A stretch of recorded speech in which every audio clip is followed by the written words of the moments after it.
SD taxation associate में आपका स्वागत है। आज हम कॉफ़ी पीकर निकल गए हमारी मीटिंग के लिए और हम चल दिए हमारी मीटिंग के लिए। हमारी मीटिंग तो एक बहाना है और हमें घूम के आना है। हमारी मीटिंग तो एक बहाना है और हमें घूम के आना है। आप हमारे चैनल को सब्सक्राइब कीजिए, लाइक कीजिए एंड बेल आइकन को प्रेस कीजिए। आइए आज हम आते हैं घूम के।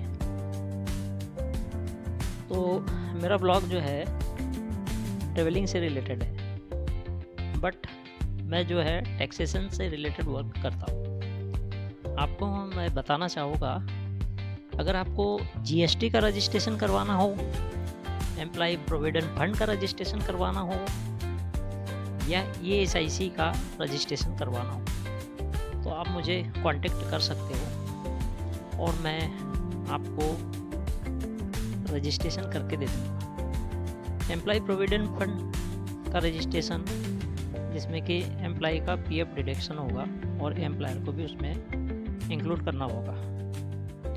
तो इससे रिलेटेड मैं वर्क करता हूँ। आप मुझसे कांटेक्ट कर सकते हो।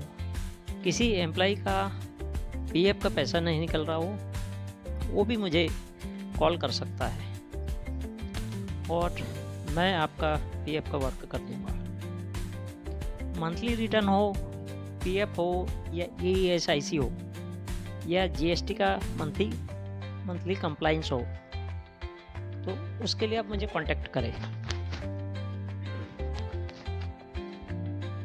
तो हम निकल चुके हैं घूमने के लिए। घूमने हम जा रहे हैं। घूमना तो एक बहाना है।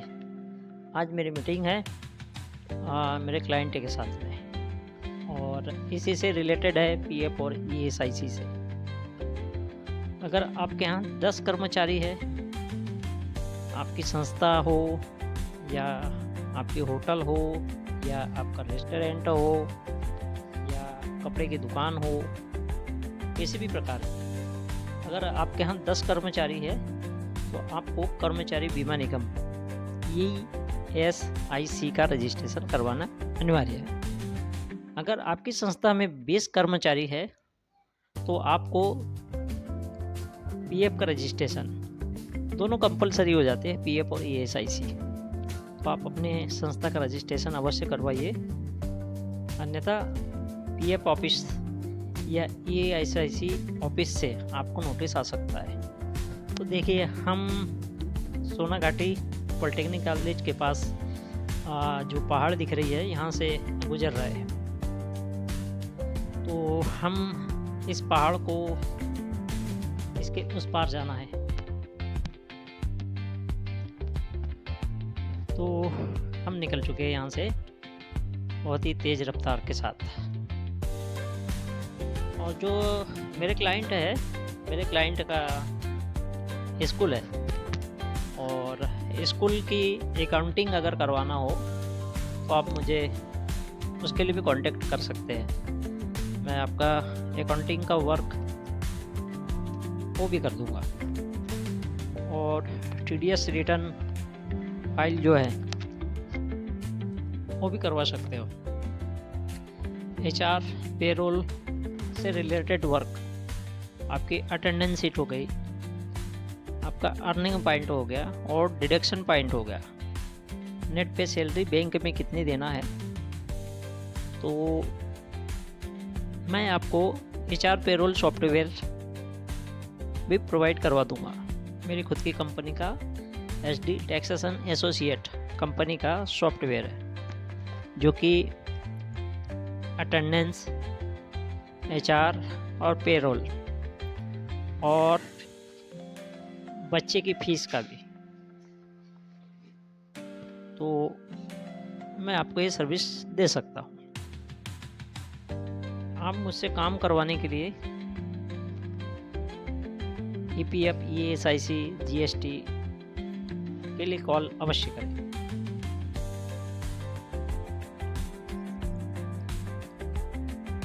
तो हम निकल चुके हैं और आज क्लाइंट से इसी से रिलेटेड हमारी मीटिंग है।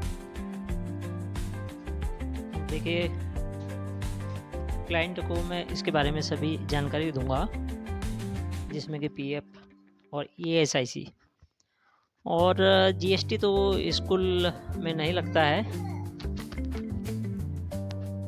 वो जीएसटी के लिए तो अलग वर्क हो गया। और जो सोसाइटी के द्वारा स्कूल को रन किया जाता है तो स्कूल के लिए जीएसटी नहीं होता है।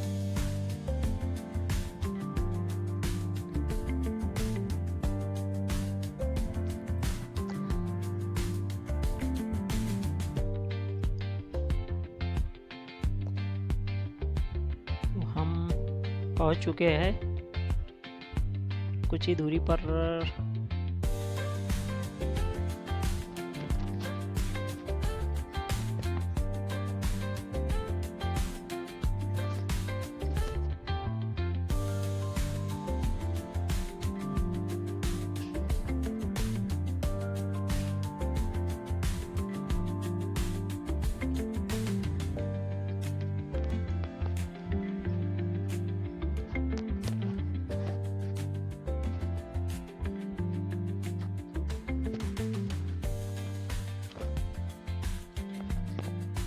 कुछ ही समय बाद हम पहुंच जाएंगे। और आप हमारे चैनल को सब्सक्राइब कीजिए, लाइक कीजिए एंड बेल आइकन को प्रेस कीजिए।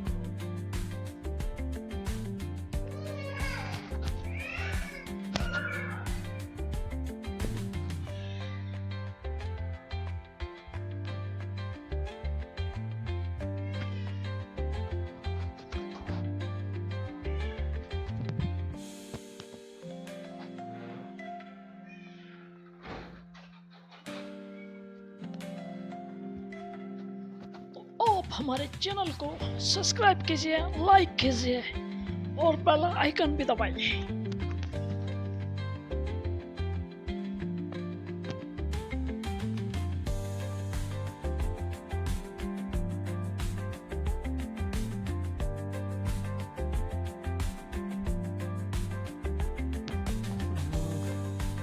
निकल चुके हैं, रास्ते में है।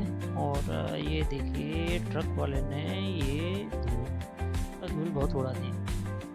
चलिए हम फिर भी आगे निकल चुके हैं और हमें हमारे क्लाइंट के पास जाना है। क्लाइंट से मिलके आज हम बातें करेंगे और पीएफ से रिलेटेड उनको जानकारी देंगे। उन्हें पीएफ से संबंधित जो है अभी जानकारी नहीं है, तो मैं मेरे क्लाइंट को इसकी जानकारी दूंगा कि आप अपने एम्प्लॉय को पीएफ में रजिस्टर करिए।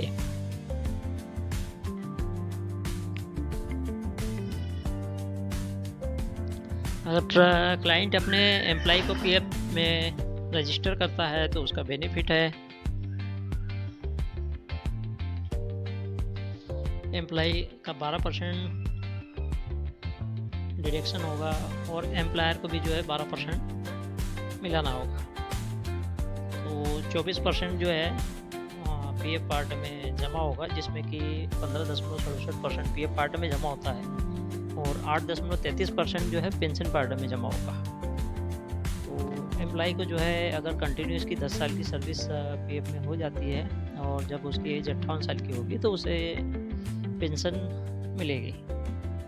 अब वो डिपेंड करता है उसकी सैलरी और ड्यूरेशन कितने सालों से सर्विस कर रहा है। और एम्प्लॉयर के द्वारा ADLI में 0.5% मिलाया जाता है, जो कि इंश्योरेंस